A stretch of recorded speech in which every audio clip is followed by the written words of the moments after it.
The BFG by Roald Dahl, pictures by Quentin Blake. The Queen.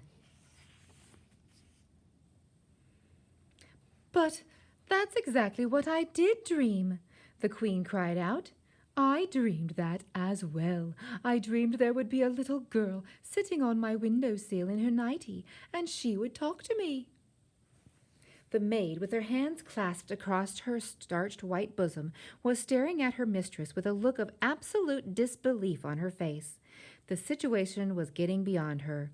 She was lost. She had not been trained to cope with this kind of madness.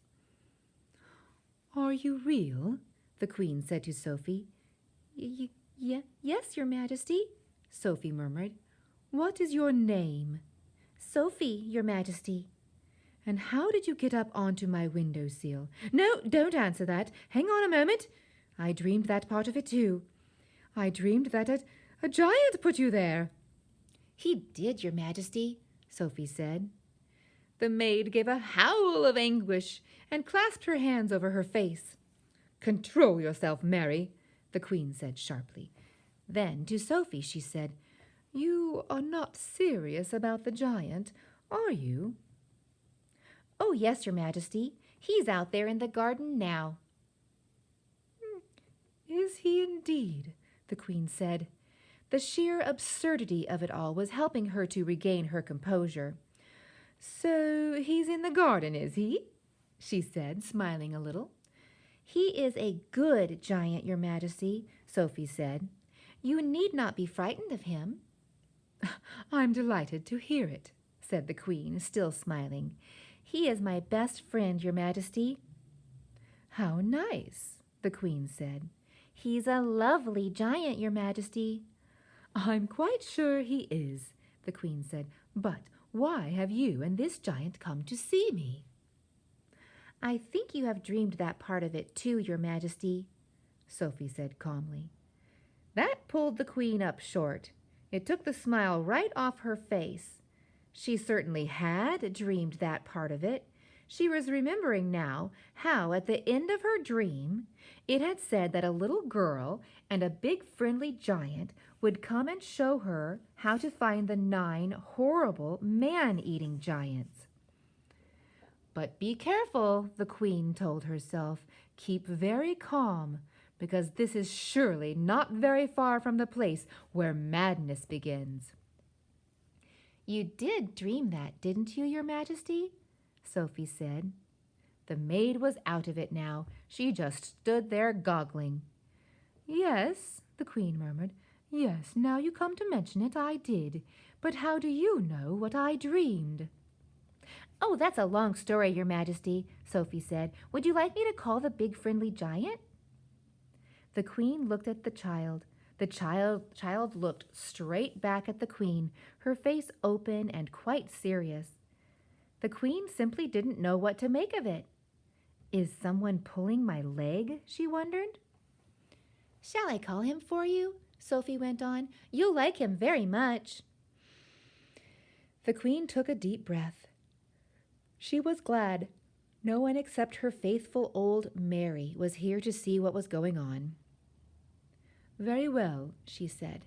"You may call your giant. No, wait a moment. Mary, pull yourself together and give me my dressing gown and slippers." The maid did as she was told. The Queen got out of bed and put on a pale pink dressing gown and slippers. "You may call him now," the Queen said.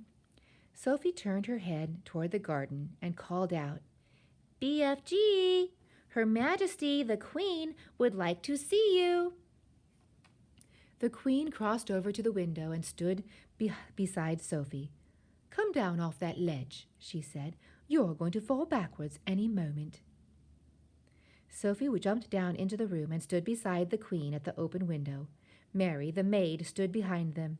Her hands were planted firmly on her hips, and there was a look on her face which seemed to say, "I want no part of this fiasco." "I don't see any giant," the Queen said. "Please wait," Sophie said. "Shall I take her away now, ma'am?" the Queen said. "Take her downstairs and give her some breakfast," the Queen said. Just then there was a rustle in the bushes beside the lake. Then out he came, 24 feet tall, wearing his black cloak with the grace of a nobleman. Still carrying his long trumpet in one hand, he strode magnificently across the palace lawn toward the window. The maid screamed. The queen gasped. Sophie waved. The BFG took his time. He was very dignified in his approach. When he was close to the window where the three of them were standing, he stopped and made a slow, graceful bow. His head, after he had straightened up again, was almost exactly level with the watchers at the window. "Your Magister," he said, "I is your humbug servant." He bowed again. Considering she was meeting a giant for the first time in her life, the queen remained astonishingly self-composed. "We are very pleased to meet you," she said. Down below, a gardener was coming across the lawn with a wheelbarrow. He caught sight of the BFG's legs over to his left. His gaze traveled slowly upwards along the entire height of the enormous body. He gripped the handles of the wheelbarrow. He swayed. He tottered. Then he keeled over on the grass in a dead faint. Nobody noticed him. "Oh, Magister!" cried the BFG. "Oh, Queen! Oh, Monarcher! Oh, Golden Sovereign! Oh, Ruler! Oh, Ruler of Straight Lines! Oh, Sultana!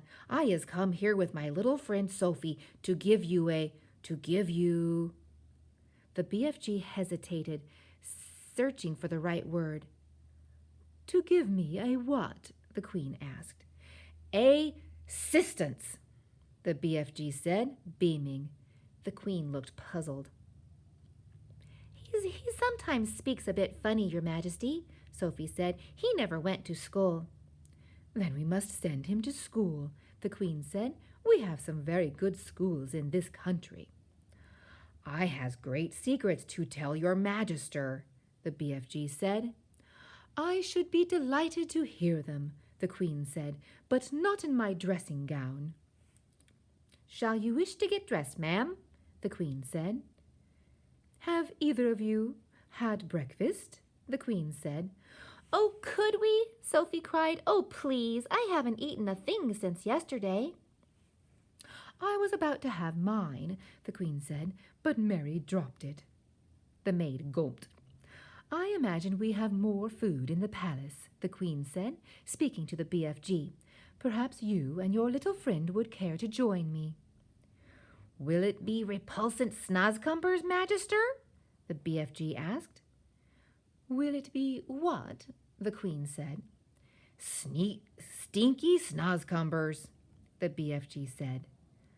"What is he talking about?" the queen said.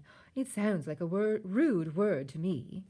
She turned to the maid and said, "Mary, ask them to serve breakfast for 3 in the... I think it had better be in the ballroom. That has the highest ceiling." To the BFG, she said, "I'm afraid you will have to go through the door on your hands and knees. I shall send someone to show you the way." The BFG reached up and lifted Sophie out of the window. "You and I is leaving Her Magister alone to get dressed," he said. "No, leave the little girl here with me," the queen said. "We'll have to find something for her to put on. She can't have breakfast in her nightie." The BFG returned Sophie to the bedroom. "Can we have sausages, Your Majesty?" Sophia said. "And bacon and fried eggs?" "I think that might be managed," the queen answered, smiling. "Just you wait till you taste it," Sophie said to the BFG. "No more snozcumbers from now on."